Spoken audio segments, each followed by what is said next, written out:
마크 주커버그와 일론 머스크가 말했습니다. 이것을 도입하자고 말입니다. 핀란드에선 얼마 전부터 이것을 실험하고 있고 스위스에선 이것에 찬반을 묻는 국민투표를 하기도 했습니다. 이것은 사회가 모두에게 사는 데 필요한 최소한의 소득을 보장하자는 기본소득이라는 제도입니다. 왜 이렇게 많은 사람들이 기본소득을 이야기하는 걸까요? 바로 불평등은 갈수록 심해지는데 이를 보완할 복지 시스템은 한계에 도달했기 때문입니다. 1965년에만 해도 소득 상위 10% 안에 드는 사람들이 전체 국민 소득의 5분의 1 정도를 벌어갔습니다.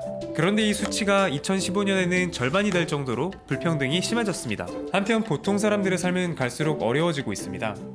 질 좋은 일자리는 점점 사라지고 전체 노동자의 3분의 1이 비정규직이 돼버렸습니다. 앞으로는 더 많은 일자리를 기계가 대체할 겁니다.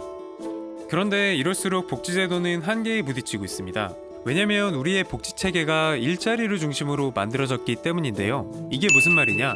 사람들은 일자리를 통해 생계를 유지하고 국가는 일자리가 없는 사람들을 주로 도와줍니다. 일자리를 가질 수 있도록 아니면 일할 수 없게 된 사람들의 생계를 도와주는 거죠. 일할 수 있는 사람들은 대부분 직장에 들어가 사회보험에 가입합니다. 이들은 일을 해서 번 돈으로 살아가고 일할 수 없게 됐을 땐 자기가 낸 보험의 혜택을 보는 거죠. 여기엔 중요한 전제가 하나 있습니다. 바로 좋은 일자리가 충분해야 한다는 건데요. 그래야 재원도 충분히 조달되고 국가는 이 돈으로 일자리를 갖지 못하는 사람들을 도울 수 있습니다. 실제로 좋은 일자리가 충분히 늘어났던 고도성장기엔 이 제도가 그럭저럭 잘 작동해왔습니다. 그런데 이제는 그렇지 않습니다. 비정규직이 늘어난다는 말은 사회보험에 가입돼 혜택을 볼 수 있는 사람들이 줄어든다는 말, 즉 복지의 사각지대가 늘어난다는 말입니다. 충분한 일자리를 전제로 짜여진 복지제도가 한계에 부딪히고 많은 사람들의 삶이 위기에 처했다는 겁니다. 기본소득은 이런 위기에 대한 대안으로 떠오르고 있습니다. 이제는 일자리에 모든 걸 맡기기가 어려워졌으니 관점을 좀 바꿔보자는 거죠. 이제는 사회가 조건 없이 최소한의 생활을 보장해주자는 겁니다. 이러한 기본소득에는 중요한 몇 가지 특징이 있습니다. 첫째, 기본소득은 모두에게 지급합니다. 사회 구성원이라면 누구나 인간다운 삶을 누릴 권리가 있고 그렇기 때문에 모두에게 그 기본적인 권리를 보장해주자는 겁니다.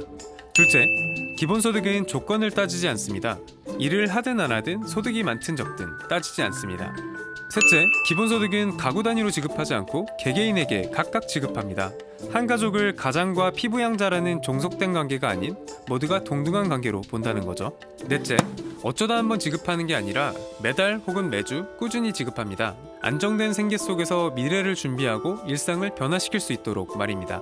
마지막으로 기본소득은 사용처를 정해놓지 않고 본인 마음대로 쓸 수 있도록 현금으로 지급합니다. 이 정도 설명을 들으면 이런 질문이 떠오르실 겁니다. 다 좋은데 막대한 돈이 들지 않나? 이게 도대체 가능한 건가? 관점을 바꾸면 충분히 가능합니다. 기본소득은 사회가 공유한 부를 모두에게 나눠주자는 개념입니다. 사회가 공유한 부란 대체 뭘까요? 사실 소수에게 집중된 막대한 부는 원래 모두의 것이라고 할 수 있는 자원에서 나오는 경우가 많습니다. 땅이나 석유, 데이터 같은 것들이 그렇습니다. 페이스북, 네이버 같은 곳엔 수많은 사람들이 만들어낸 엄청난 양의 데이터가 있습니다. 이런 기업들은 바로 이 데이터로 돈을 버는데요. 이 돈이 다 페이스북, 네이버 돈이라고 할 수 있을까요? 데이터가 모일 수 있는 판을 마련하고 데이터를 가공하는 이 기업들의 기여는 물론 있지만 직접 데이터를 생산하는 우리에겐 이런 부를 공유할 권한이 없을까요? 이런 이유로 미국의 한 언론은 페이스북이 기본소득을 지급하라고 말하기도 했습니다. 실제 미국의 알래스카에서는 이런 일을 하고 있습니다. 알래스카는 석유로 많은 돈을 버는데요.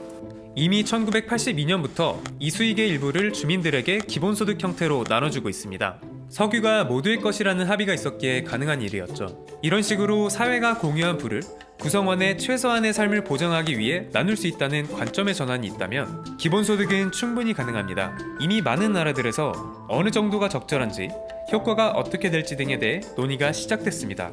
많은 사람들의 기본적인 삶이 위협받고 있는 이 시점에 우리도 더 늦기 전에 기본소득을 얘기해봐야 하지 않을까요?